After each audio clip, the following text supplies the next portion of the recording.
Hey, what's up everyone, Jesse here. I just want to make a video about when should you start finasteride after a hair transplant. So first we're going to talk about why the question above is actually the wrong question, the easiest way to understand your hair loss. Third, how a hair transplant can make diagnosis of hair loss even more difficult in the future, and also the right order to do things. So let's start. First off, you have to remember that hair transplants aren't actually a complete fix to a problem. So whatever kind of hair loss you have, getting a hair transplant done doesn't solve any of the problems you are currently experiencing if you are doing nothing about it.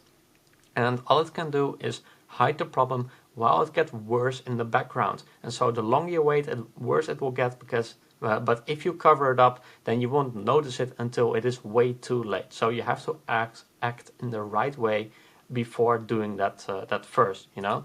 So if you are new to hair transplants, please remember this. Please don't assume it fixes anything.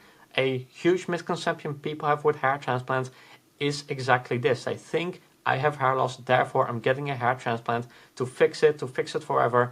But please don't assume it fixes everything, because worst case or best case, it covers up something that keeps getting worse in the background, and you won't notice it until it's too late. And so this is an example that I really love to use for hair loss. So let's say you have a bucket with water inside, but it is a leaky bucket. So the water leaks out, and so over time the more water gets out. But so how do you actually fill that bucket? Do you turn on the tap, like in the kitchen, for example, or do you turn on the fire hose? What do you do to actually fill this bucket? You know. But the problem isn't really in how much we add, it's how much we don't lose. So what you actually want to do first is to make sure that you don't lose anything more than you currently have. And so I would highly recommend to focus on stopping the leaks first. That is a very simple change in how you think about it, but it makes all the difference in the world. And so hair loss works the exact same as the bucket. And so many people out there, like I talk to them basically every day. I see those comments every day. So many people, they waste time with regrowth and hair transplants and all type of treatments, like minoxidil for example, or hair transplant that cost thousands of dollars to cover up a problem, instead of fixing the actual problem and worrying about refilling the bucket later. So again, you have to get your priorities straight. If you have a leaky bucket, then you must first actually fix those leaks before you add any water. Because if you add any water, it doesn't actually solve anything. It just delays it. So why does it even work the same way? It's because when you are dealing with genetic hair loss, which is most likely male pattern baldness or called androgenic alopecia, and most people watching this video will have this exact problem. So this is exactly for you. It is a progressive problem, so it gets worse with time.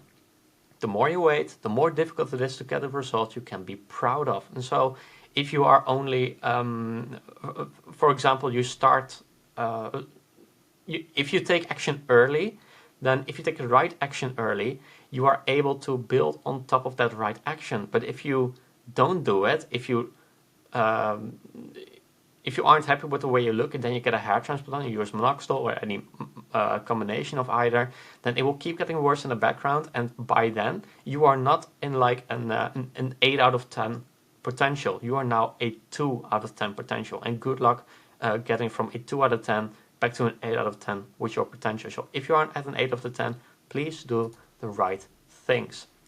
And so the thing is also what some clinics say about it. So there are many clinics out there who will listen to your story and realize you're not taking things like finasteride or dutasteride right now, and they might tell you that they will prescribe these treatments after the procedure. Maybe they advance, or maybe you get a hair transplant done and then they tell you that you should use this right now, and maybe you already decided that you don't want or didn't want to use these treatments, but now because a hair transplant clinic is telling you to use it, you are fine with it, because of course it's a hair transplant clinic, you've trusted them with your future looks for the rest of your life, and so maybe they are able to convince you of that. And so if that happens, if you are if you think that that could happen to you, you might as well start it now, because this is the time to actually start it. And so what is then the problem with starting treatment after the hair transplant?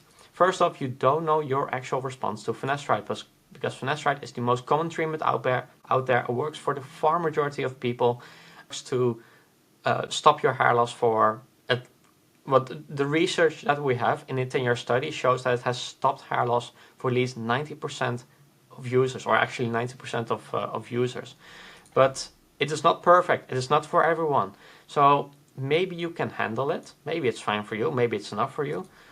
Or maybe you can't handle it. Maybe it's you simply can't handle it, or either it's too weak for you. That can happen as well.